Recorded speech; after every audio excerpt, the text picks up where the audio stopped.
এরকম একটা কোশ্চেনই আমি আসলে চাচ্ছিলাম। আমার কিছু তথ্য আছে, আমি দিচ্ছি আপনাদের। আমি দেখেন যে আমরা পুলিশিং যেটা করি, গতানুগতিক পুলিশিং আপনারা দেখেন সাধারণত।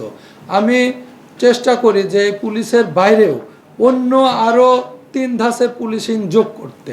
এটা আমি বলে থাকি টেক বেস পুলিশিং, অর্থাৎ তথ্য প্রযুক্তি বা প্রযুক্তির সহায়তা নিয়ে পুলিশিং, যেটা আপনারা দেখেন মোবাইল ট্র্যাকিং, সিসিটিভির কাভারেজ এবং আমাদের যে বডি অন ক্যামেরা, এই ধরনের প্রযুক্তিগত সহায়তা নিয়ে আমরা যে পুলিশিংটা করি তাকে বলি টেক বেস পুলিশিং। আমি এটা আমাদের সদস্যদের বলি যে এই ক্ষেত্রে আমরা উৎসাহী হব, আমরা একটা ভালো ভূমিকা নিব। এরপরের পুলিশিং হচ্ছে intel base policing. Intel base পুলিশিংটা কি, যে হাত আন্দাজে কাজ না করে একটা তথ্যের ভিত্তিতে যে অভিযান পরিচালনা করা এবং আগের থেকে অনেক তথ্য নিয়ে তথ্যে সমৃদ্ধ হয়ে ব্যবস্থা নেওয়া।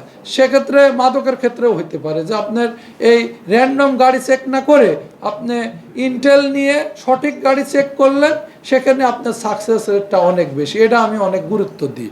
তারপরে আরেকটা পুলিশিং আছে কমিউনিটি বেস পুলিশিং, অর্থাৎ কমিউনিটিকে ইংগেজ করে কাজে লাগায় যে পুলিশিং, সেটারও সাকসেস রেট অনেক বেশি। তারই ধারাবাহিকতাই ছিল আজকের আমাদের যে প্রোগ্রামটা।